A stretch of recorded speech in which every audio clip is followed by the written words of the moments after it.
Our last segment on workers' compensation claims arguments that you could make to help drive down your premium, we're going to talk about three issues. First, supervisor follow-up. There have been several studies, very large-scale studies, that have indicated that when there is follow-up with an injured worker by a direct supervisor, and that follow-up is very positive, it's encouraging to the injured worker to say, hey, we miss you, we want you back, is a treating physician treating you properly, are you happy with how it's going?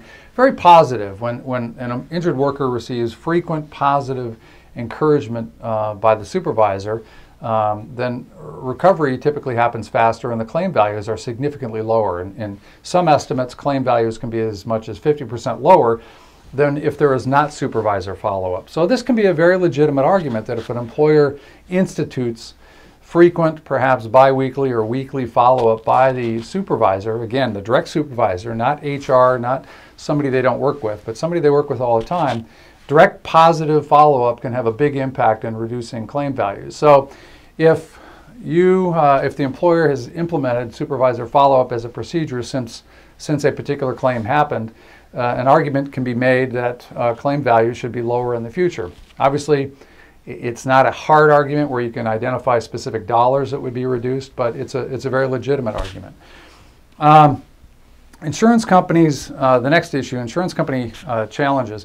Insurance companies have the right to challenge certain procedures, but there are time frames within which they must respond. So, and this is an area where obviously a workers' compensation claims expert who works with your broker could help you. But the idea here is that if a workers' compensation insurance company has failed to challenge a particular ruling within the proper time frame, then obviously that can increase the value of a claim.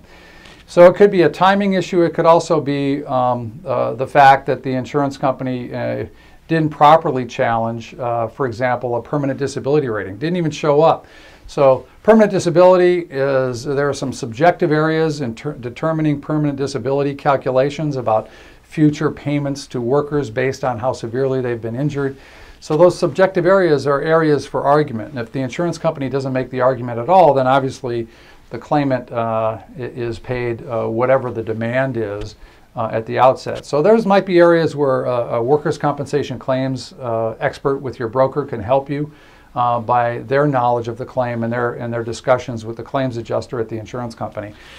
The last issue is prior claims. We talked a couple times before about how frustrating it is for employers that they often have claims that appear to them to be fraudulent and the insurance company doesn't properly follow up in the eyes of the employer.